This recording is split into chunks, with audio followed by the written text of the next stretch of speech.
Party के अध्यक्ष और पूर्व सांसद माननीय श्री अरुण कुमार जी को और उनका बहुत आभार व्यक्त करना चाहूंगी कि उन्होंने एक कदम आगे बढ़ाकर मीडिया की भूमिका पर अपना समर्थन देना चाहा और सहयोग करना चाहा।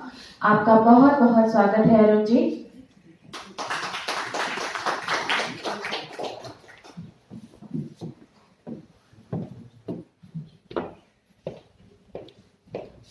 दिव्या जी, सम्मानित मंच, सामने बैठे प्रबुद्धजन,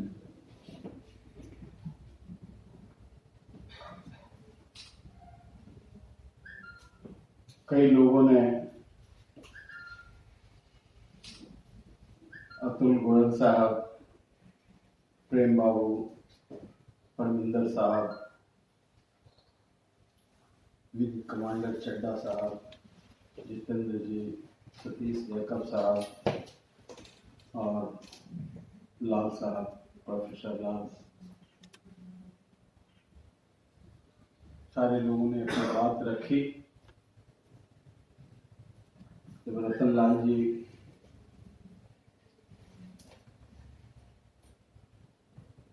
बोल रहे थे तो निश्चित तौर से डॉक्टर अंबेडकर की पत्रकारिता का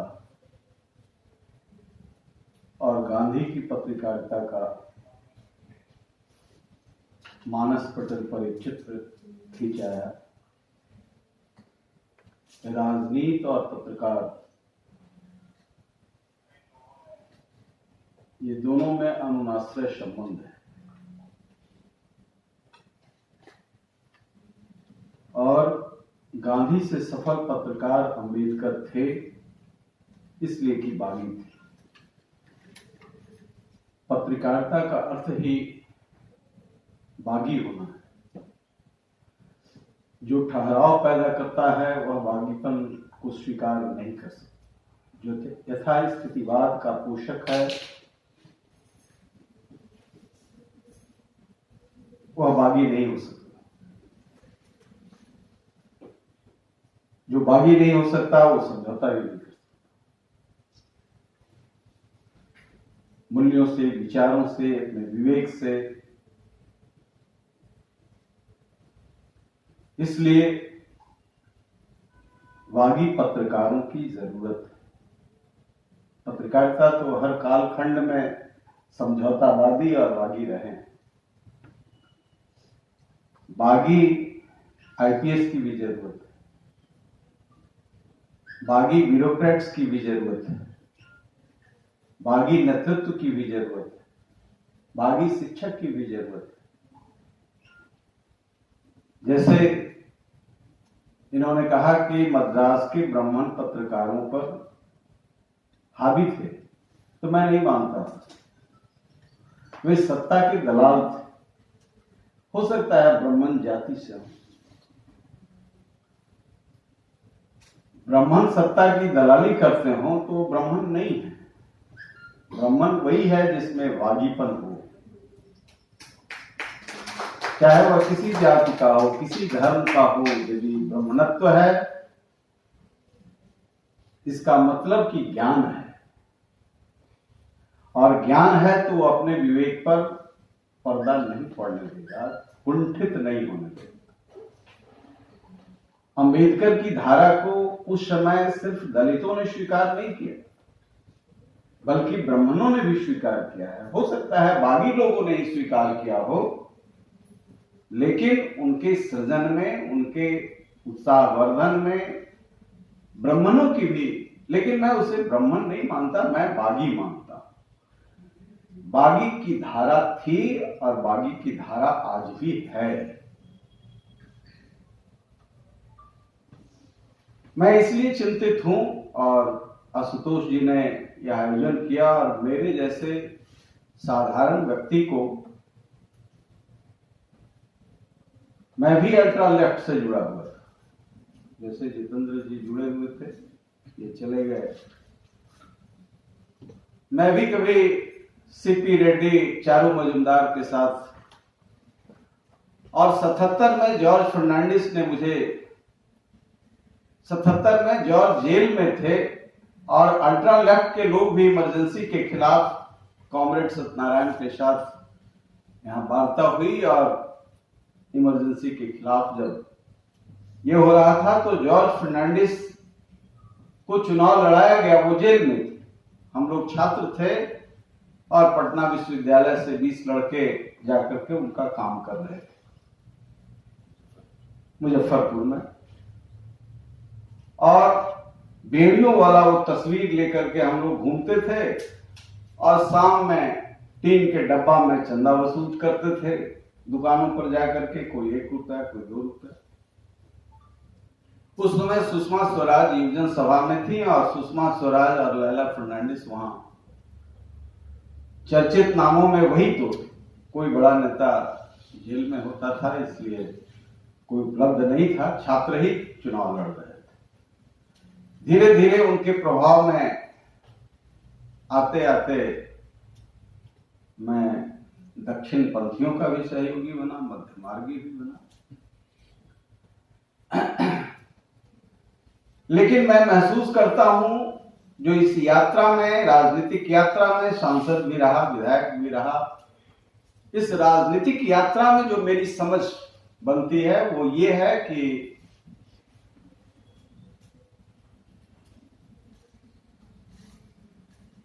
यह देश मानवीय मूल्यों का संवाहक है, चाहे सांस्कृतिक, राजनैतिक, आध्यात्मिक, वैचारिक जितनी भी गिरावट आई हो, दुनिया का यह वाहिद देश है जो मानवीय सवालों पर दुनिया के लिए पथ प्रदर्शक है और बना रहेगा। इसकी मिट्टी में या बाजार के लिए नहीं है,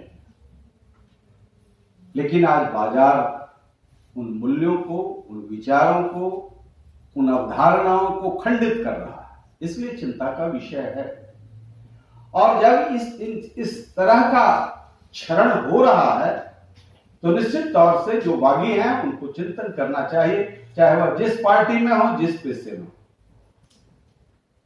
जब मैं टाटा का, जमशेदजी टाटा का देखता हूं चरित्र, एक लेफ्टिस्ट की हैसियत से भी, एक समाजवादी की हैसियत से भी, तो अंबानी के चरित्र से बहुत बेहतर चरित्र है राष्ट्र की।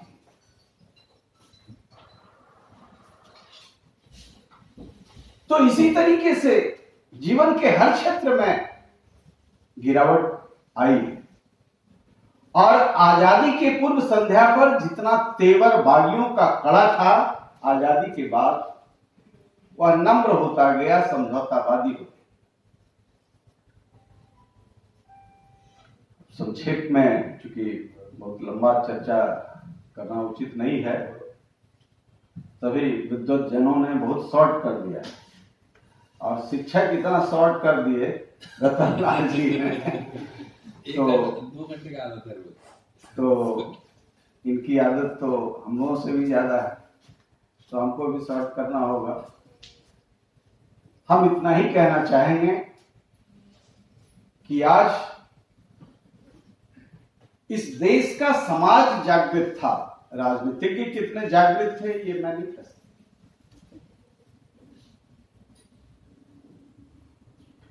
यह सनातन परंपरा है, मूल्यों की एक सतत प्रक्रिया है,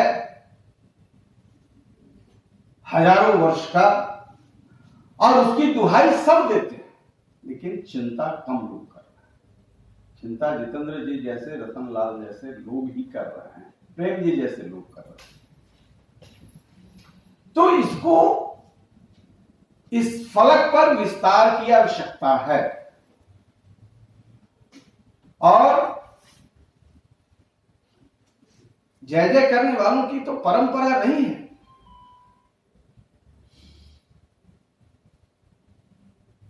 मैं भी कई बार ऐसा हुआ है कि नल्ली सिंह के आंखों देखी में हम हैं, नरेंद्र मोदी हैं, रघुवंश बाबू हैं, कई बार ऐसा हुआ।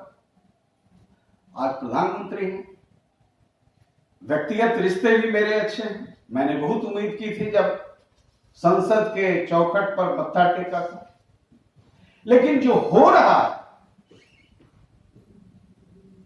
वह खतरनाक है, इसलिए कि वादियों की कमी है। अटल जी की सरकार के समय भी मैं सांसद था और हमारे यहां एक समता पार्टी में अभी हैं एक्स एमपी ब्रह्मानंद मंडल जी। किसी मंत्री ने कहा भारतीय जनता पार्टी की सरकार, तो ब्रह्मानंद मंडल जी सीपीएम से आए थे, समता पार्टी में सीपीआई से। उन्होंने कहा नहीं, एनडीए की सरकार, जॉर्ज फर्नांडिस का गवर्नर। अटल जी ने तो हस्तक्षेप किया, ठीक कह रहे हैं मंडल जी, ठीक कह रहे हैं। ये लोकतंत्र है। आज 20 को कहने वाले मिल जाएंगे, अरे ये कौन पागल है जो बोल रहा है, सुनो, चुप चुप चुप चुप चुप। इतना परिवर्तन हुआ है। इसलिए किसान आंदोलन में स्वामी सहजानंद सरस्वती का मेरा जीवन संघर्ष पढ़ करके राजनीति में गया था। जो अन्न वस्त्र उपजाएगा, सो कानून बनाएगा, भारतवर्ष उसी का है, शासन वही चलाएगा। बिहार उनकी कर्म भूमि थी, पूरा देश। जेंडर की बात कर रहे थे, अभी मछलीपट्टम में 42 में उनकी एक सभा हुई थी जिसमें आधे महिलाओं ने भागीदारी की। राजनीति की दिशा कहां चली गई, व्यवहार कहां चला गया।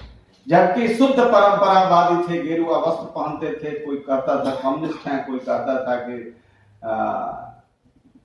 दक्षिणपंथी हैं, कोई कुछ। जब मेरा मेडन स्पीच हुआ था पार्लियामेंट में, तो सोमनाथ चटर्जी ने कहा तुम तो फासिस्टों के साथ हो, तुम क्यों स्वामी जी पर बोल रहे थे, स्वामी जी तो हमारे। प्रिय रंजन दास मुंशी ने कहा स्वामी जी तो हमारे। हमने कहा आप सब लोग चुप हो गए, तो हम फासिस्टों से मिलकर के यहाँ आ गए हैं और उनकी बात कर रहे हैं। एनजी रंगा, प्रोफेसर एनजी रंगा उनके शिष्य थे, इस संसद में आजीवन संसद के सदस्य रहे। लेकिन आज मेडन स्पीच में स्वामी सहजानंद सरस्वती की चर्चा हो रही है, इसलिए कि किसानों का चिंतन का केंद्र अब सिर्फ आउटर स्कर्ट पर है, संसद में नहीं। आजादी मिली, सुभाष चंद्र बोस के करीबी मित्र थे, लेकिन वो मानते थे जिस किसान की आज दुर्गति हो रही है, स्टेक होल्डर है, उससे बिना चर्चा किए हुए कोरोना काल में विरोध होगा ही नहीं। इसलिए कोरोना काल में गुपचुप कानून बना दिया। भाई समझने वाले समझते हैं, चाहे बौद्धिक सम्राट प्रधानमंत्री जी आपके इर्द गिर्द जितने बैठे हुए हो वो दलाल हैं, आपको सही बात नहीं बता रहे हैं। जहां आवाज नहीं उठ रही है वहां भी आवाज है। हमारे सुशील मोदी जी ने कहा कि बिहार में कुछ नहीं है किसान का आंदोलन, सब लोग समर्थन में है।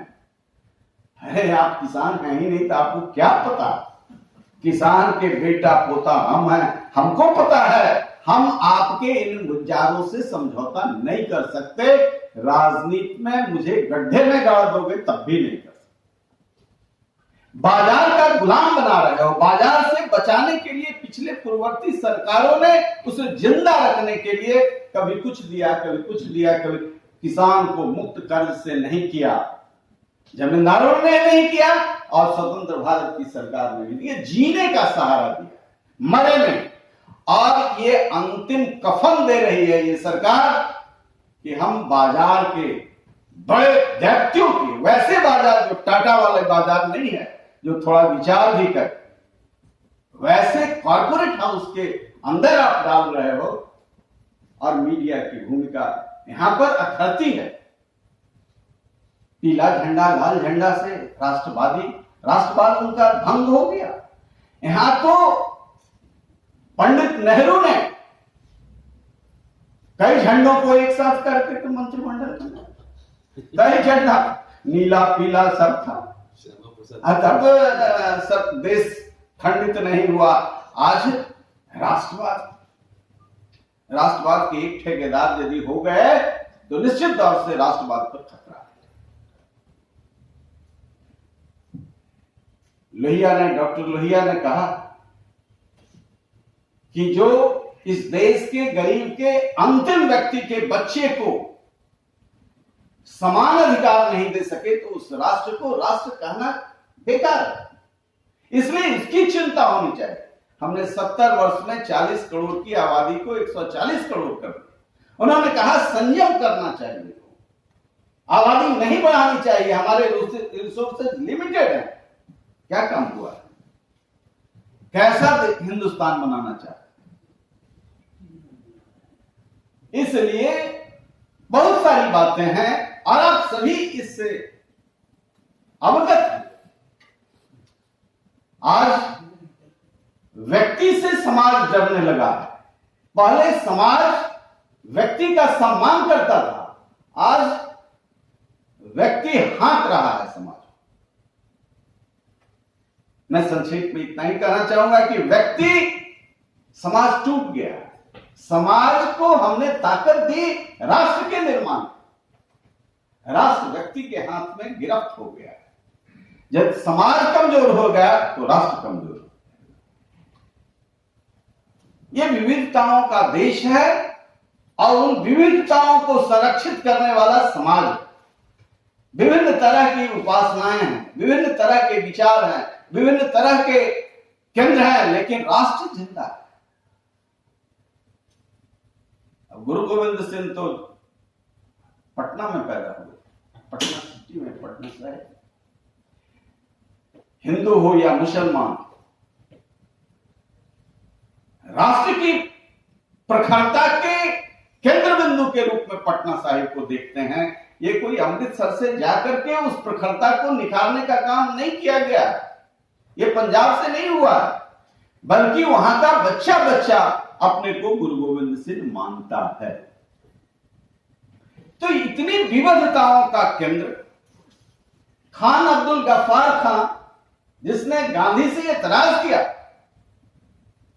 कि हमें कहां भेज रहे हो, क्या कर रहे हो, आजादी के बाद भी जिनको जेल में रहना, लेकिन उसकी पीड़ा को समझने के लिए कोई तैयार नहीं है। और यह पत्रकार ही कर सकते हैं, बागी पत्रकार कर सकते हैं। और इसकी जरूरत के लिए ठीक ही हम तो आप ही लोगों की बात सुन करके कुछ बोल रहे हैं। आशुतोष जी ने कहा कि भाई ये तो सबसे आवश्यक है कि 4 करोड़ वाला भी पत्रकार यहां है और 4000 वाला भी पत्रकार है, 4 करोड़ महीना प्राप्त करने वाला भी पत्रकार है और 4000 वाला भी है। तो 4 करोड़ वाला तो कॉर्पोरेट वाला है और 4000 वाला गरीब गुरबा का है प्रतिनिधि। तो बहुसंख्यक यहाँ गरीब गुरबा है, उसकी आवाज संरक्षित नहीं होगी। तो ये कॉर्पोरेट वाला जो पत्रकार है, 4 करोड़ वेतन पाने वाला, ये तो हमारी आवाज नहीं रख सकेगा, ना बागियों की आवाज रख सकेगा। इसलिए ठीक ही उनका सुझाव है, भाई स्वास्थ्य बिगड़े चाहे बने, हेल्थ पर तो शेष लगा रहे हैं। शिक्षा का सर्वनाश पूरे देश में, बिहार में तो, मैं बिहार से हूं, बिहार में तो संपूर्ण रूप से खत्म हो गया। शिक्षक जो बागी पैदा करते थे, जो भगत सिंह पैदा करते थे, जो तिलक पैदा करते थे, जो अंबेडकर पैदा करते थे, शिक्षक का शिक्षकत्व का क्षरण उसको इस तरीके से मारा गया है। पत्रकारों से भी ज्यादा आवश्यक है शिक्षकत्व का जिंदा। वह तो बागी पैदा करता है, बागी पैदा कर देगा, जो हर विकट परिस्थितियों में भी अपनी आवाज को कुंद नहीं होने दे सकते। अंबेडकर शिक्षक ने पैदा किया। तो जो परंपरा है, इसकी रक्षा के लिए शिक्षकत्व को जिंदा करना, वैसा संसद नहीं चाहिए जहां IIBM की तारीफ हो। ऐसा संसद चाहिए जहां अब तक 20 JNU पैदा हो जाए, जहां से विचारों की प्रखरता, चाहे दक्षिण पंथ का हो तो भी उच्च कोटि में बात करेगा, मध्य मार्गी हो या फिर लेफ्टिस्ट हो, विचारों की स्वतंत्रता का अवतरण होता रहे। वह तरंग मरे नहीं। लेकिन आज दिल्ली यूनिवर्सिटी मर रहा है, आज पटना यूनिवर्सिटी मर रहा है, आज ग्रेड मिलकर के उनको पैसा मिलेगा। एक से एक उद्भट विद्वानों को हम लोगों ने देखा है, एक से एक शिक्षक को देखा है। हमारे क्या कैसे शिक्षक थे, हमारे क्या कैसे वाइस चांसलर थे। एक हमारे यहां गांधी के नाम पर यूनिवर्सिटी खुला, रतनलाल जी से गांधी के नाम पर विश्वविद्यालय खुला मोतिहारी में, और उस विद्यालय में एक वाइस चांसलर की बहाली हुई। वहां के शिक्षकों ने, कुछ JNU के लड़के वहां जाकर के शिक्षक हो गए, उन्होंने बगावत कर दी। यह तो चरित्रहीन है। यहाँ के मंत्री से हमने लिखा, कहा कि भाई वो तो ऐसी धारा का है कि हो ही नहीं सकता। फिर बाद में लोगों ने कहा कि उसकी डिग्री फर्जी है, ऑक्सफोर्ड की डिग्री दिए हुए। तो फिर हम लोगों ने कहा कि आंदोलन भी हुआ, हमने प्रेस को भी कहा, जहां जहां संस्थाएं हैं सबको खबर भी किया, लेकिन किसी ने नोटिस नहीं। तो जिंदा आदमी जुडिशरी में वहां भी गिरावट आई है, लेकिन वहां के चीफ जस्टिस ने उस समय बुला करके कहा कि मैंने पता लगा लिया, ऑक्सफोर्ड तुम गए ही नहीं हो, ये डिग्री तो जाली है भाई, ये पद बहुत प्रतिष्ठित है, इसलिए तुम इस्तीफा जाकर के कर दो, नहीं तो कमर में रस्सा लगा करके भेज दे। तो वो जाके इस्तीफा किया, किसी से नहीं सुना। अब वाइस चांसलर ऐसे, हमारे वाइस चांसलर थे पटना विश्वविद्यालय में आचार्य देवेंद्रनाथ शर्मा। उस समय हम स्टूडेंट में BSA में थे, बिहार स्टूडेंट CPI का एक स्टूडेंट विंग था। कैवेंडिश हॉस्टल में साइकिल लगाया तो कुछ लड़के निकले, वो इंटेलिजेंट स्टूडेंट का जमावड़ा होता था, पिन ड्रॉप साइलेंस होता था। जैसे ही साइकिल लगाया तो भदभद निकला। कहा कि क्या नते क्या हुआ? तो कुत्ता मरा हुआ है। कुत्ता मरा हुआ है, क्या करें? अरे तो आपने कीजिएगा तो क्या करेगा? चपरासी को कहे, सुपरिटेंडेंट को कहे, वार्डन को कहे, कोई सुनता ही नहीं है। हम तो सबको कहिए चुके हो, तो चलो VC साहब। VC उन दिनों पुलिस के कस्टडी में नहीं रहते थे, स्वतंत्र थे। तो हम गए तो आचार्य देवेंद्रनाथ शर्मा हिंदी के उद्भट विद्वान थे। वो हवाई चप्पल पहन करके, बुशर्ट का पजामा पहन के घूम रहे थे कैंपस में। देखते कहा क्या विश्वविद्यालय में कोई हंगामा होने वाला है क्या? नहीं सर, कोई हंगामा होने वाला नहीं है, कुत्ता मर गया है। भाई कुत्ता मर गया मेरे कैंपस में और वाइस चांसलर को सूचना नहीं? भला इससे भी विकट कोई दुर्घटना हो सकती है क्या? कुत्ता मर गया, हमको कोई सूचना नहीं, मैं तो इसके काबिल ही नहीं जिस पद पर मैं बना हूं। तो हमको लगा कि ये रियलाइज कर रहे हैं, लेकिन तो उनका सरकास्टिक कमेंट था। उन्होंने कहा कि चलो मैं देखता हूं। हमने कहा चला जा सर।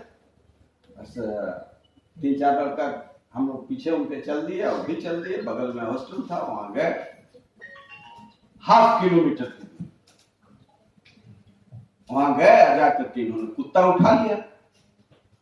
तो कुत्ता उठा लिया तो हम लोगों का भी जो सब ज्ञान के क्षेत्र बंद थे खुल गए। कहा बड़ा पाप किया ही, तो VC साहब तो कुत्ता उठवा लिया। हम लोग भी लगे पैर पकड़ रहे हैं, पूछ पकड़ रहे हैं। नहीं, तुम लोग कल के गांधी हो, नेहरू हो, तुम कैसे उठाओगे? कल के विद्वान प्रोफेसर होगे। ये काम तो सिर्फ VC का है, ये काम तुम्हारा नहीं है। ये सुपरिटेंडेंट वार्डन चपरासी का काम नहीं है। इस काम के लिए ही तो सिर्फ वाइस चांसलर बहाल हुआ है। अब तो इतनी पीड़ा हुई अपनी बेवकूफी पर और नहीं छोड़े। रानी घाट के बगल में जाकर के गंगा के किनारे दफन किए। हम सब लोग पकड़े रहे लेकिन छोड़े नहीं। और आज तक उस शिक्षक का असर मेरे मस्तिष्क पर है। कर्तव्य क्या है, अधिकार क्या है, ये किताब में पढ़ने से नहीं होता है। शिक्षक सब कुछ डाल देता है। शिक्षक अपनी परंपराओं का संवाहक है। अकड़ हो सकती है आईपीएस अफसर में, सब लोग जितेंद्र कुमार नहीं हो सकते हैं, लेकिन शिक्षक अधिकांश ऐसे ही हुआ करते हैं। इसलिए सबसे ज्यादा पत्रकारिता को जागृत होने की इसलिए जरूरत है कि शिक्षक से बड़ा कोई नहीं है, यहाँ का राष्ट्रपति भी नहीं। और इस परंपरा को जिंदा रखने की जरूरत है। ये प्राइवेट यूनिवर्सिटी खुलने से नहीं होने वाला। इसलिए संसद में हो या सड़क पर हो, मैं इस बात की चिंता बराबर करता हूं कि जेएनयू जैसे विश्वविद्यालय को स्वतंत्र रहने दिया जाए और जो सरकारी विद्यालय हैं इनको भी जीवंत बनाया जाए। इनको खिचड़ी परोसने का जगह नहीं बनाया जाए। ये जो ब्यूरोक्रेट्स पॉलिटिशियन को बेवकूफ बना करके या पॉलिटिशियन से घाल मिल करके जो ये केंद्र चला रहे हैं, ये गांव को, खेतों को, खलिहानों को कमजोर करने की एक साजिश है। और इस देश की आत्मा गांव, खेत, खलिहान है। हम तो स्वामीनाथन पर भी आश्चर्य करते हैं जब लोग कहते हैं स्वामीनाथन रिपोर्ट लागू कीजिए। स्वामीनाथन ने तो बड़े यहाँ के वैज्ञानिकों ने सरकार से मिलकर के किसान को गुलाम बनाने का काम किया। अभी हम रामचरई का बीज लिए 55 रुपया ले, और उसमें एक गो जन्मा, 4 गो जन्मा ही नहीं, कहा कि हाइब्रिड। अरे भाई, आपने आजादी के बाद जो शोध किया है, हमारे यहाँ जो खीरा, ककड़ी, बैगन होता था, उसके टेस्ट में आज के टेस्ट में आकाश जमीन का अंतर है। पंजाब को विकसित मैं नहीं मानता हूं, बिहार उससे ज्यादा विकसित है। इसलिए कि इस वैज्ञानिक खेती से किसानों ने अपने खेत को, अपनी मिट्टी को बर्बाद करके देश को आत्मनिर्भर बनाया और किसान आत्मनिर्भर न बन करके गुलाम बना, बाजार का गुलाम। और फिर बाजार की गुलामी की ओर आप ले जा रहे हैं। मैं तो सैल्यूट करता हूं पंजाब, हरियाणा, राजस्थान, पश्चिमी उत्तर प्रदेश के जो किसान इस जद्दोजहद में संघर्ष कर रहे हैं, मैं उन्हें सैल्यूट करता हूं। और अभी भी सचेत हो जाएं प्रधानमंत्री जी, ये आग रुकने वाली नहीं है। बिना शर्त से वापस करना, बिना शर्त। और जो दलाल पत्रकार हैं उनको चेतना चाहिए, राष्ट्र को बर्बाद मत करो, खेत खलिहान को बर्बाद नहीं करो। देश की सीमा पर और राष्ट्रीय सुरक्षा के लिए जितेंद्र कुमार यदि पैदा हुआ है तो किसी शहर से नहीं पैदा हुआ है, बलिया के गांव से पैदा। ये रतनलाल पैदा हुआ है तो समस्तीपुर, वैशाली के गांव से पैदा हुआ है, जहां राजतंत्र में भी लोग। इसलिए खिलवाड़ ना करें। हम आएंगे, आप जाएंगे, इतिहास माफ नहीं करें। भावनाओं के तरंग पर कुछ खेल कुछ दिन चल सकता है, लेकिन सच्चाई से रूबरू होना सनातन की सत्य शोध है, इसको कोई नहीं रोक सकता है। और यही विश्व मानवता का खूबसूरती है, जिसका बीज, मूल बीज भारत की मिट्टी में पैदा हुआ है। आज भी यहां ऐसे लोग पैदा हुए हैं जो परंपराओं का संवाहक है, गांव में है, अज्ञानी है, लेकिन वेद शास्त्र का कंठमुक्त से बहस करने वाला है। वह समझता है, गांव में शहर नहीं देखा, वो हरिद्वार भी नहीं गया, लेकिन गांव में रह करके वह राष्ट्र और विश्व मानवता की चर्चा करता है। वह जानता है कि दुनिया में कितने खेल हो रहे हैं और इस देश में कितना खेल हो रहा है। इसलिए आप स्वतंत्र रूप से एक कॉर्पस फंड का निर्माण कराएं, जिससे 4 करोड़ और 4,000 में ये जो इतना बड़ा गैप है इसको प्रिजर्व किया जाए। एक कॉर्पस फंड बने, यह आवश्यक है। हेल्थ का सेस ले रहे हैं, हेल्थ सुधर नहीं रहा। शिक्षा का सेस ले रहे हैं, सुधर नहीं रहा। हो सकता है ये भी नहीं सुधरे, लेकिन एक ब्रिज गैप होगा, एक ब्रिज बनेगा। ये 4 करोड़ लेने वाले लोग कभी गांव खेत खलिहान की चर्चा नहीं करेंगे। इनको तो किसान आंदोलन बकवास रहेगा। 2 लाख आदमी 2,000 दिखेगा, दिख रहा है, लेकिन उसकी चिंता नहीं करनी चाहिए। हम चिंतित नहीं। प्रकृति भी ऑपरेशन करता है, लेकिन प्रकृति के साथ साथ जो बागी हैं उनकी जिम्मेवारी है। प्रेम बाबू, आपकी बात बहुत अच्छी लगी। बहुत लोग हैं जो बंद कमरे में तो चर्चा कर रहे हैं, आग उनके अंदर है। इस आग को बचाने के लिए एक कॉर्पस फंड बनना चाहिए, शेष लगना चाहिए, या और तरीका हमारे समझ से ही बेहतर है। जैसे शेष आपने स्वास्थ्य की रक्षा का ले लिया है, शिक्षा का ले लिया है, भले बर्बाद हो रहा हो, शेष का दुरुपयोग हो रहा हो, लेकिन दुरुपयोग नहीं हो इसकी चिंता करनी चाहिए। क्योंकि जितनी चीजें राष्ट्रीय सुरक्षा के नाम पर भ्रष्टाचार के खिलाफ, वही आज ज्यादा भ्रष्टाचार के खिलाफ भाषण कर रहा है जो सबसे ज्यादा भ्रष्टाचारी है। जनता देख रही है, लाचार और ज्यादा चरित्रहीन है। चरित्र की बात कर, इसलिए कि स्कूल ऑफ थॉट खत्म हो गया, स्कूल ऑफ सृजन खत्म हो गया। अब इसका इन संस्थाओं को बचाइए, इसकी आवश्यकता है। और गांव एक ऐसी संस्था है जो मजबूत समाज, मजबूत राष्ट्र का निर्माण करता है। वो आज भी वहां का जो सिपाही है, जो सीमा पर है, वह चिंता नहीं करता है। समझता है कि सही आदमी के हाथ में राष्ट्र है, हमको कहा है तो अपनी कुर्बानी दे दे। उसका मां बाप ये कहता है एक बेटा और रहता तो इस राष्ट्र के देते। ये परंपरा आज भी है, ये गांव में है। आप हमारी परंपरा का गांव रहने दीजिए, जहां न खाद के लिए पैसा लगता था, न बीज के लिए पैसा लगता था, न पेस्टिसाइड्स के। आज जितने पौधों के मित्र कीट थे सब खत्म हो गए। जब हम लोग दलान से घरे जाते थे, पहले दलान घर अलग अलग होता था, सब कॉमन हो गया उस तरह। तो जाते थे, अब बारिश हो रही है तो केचुआ निकलता था बहुत भारी। तो बाबा कहते थे देखिए केचुआ न मरे के चाहिए, लात न लगे। तो हम लोग अंगूठा पर, ठेहुना पर, ये एड़ी पर इसी से बचा के केचुआ के जाते थे। आज केचुआ की खेती हो रही है। भाई केचुआ इतना होता था नेचुरल, जो मिट्टी का संवर्धन खुद करता था, प्रकृति करती थी। और इतना सब्जी होता था बिना खाद दिए कि हम लोग बांटते थे, बांटने की परंपरा थी। गांव में गरीब से गरीब आदमी सब्जी खाता था, आज गरीब आदमी नहीं खाता। देश विकसित हुआ।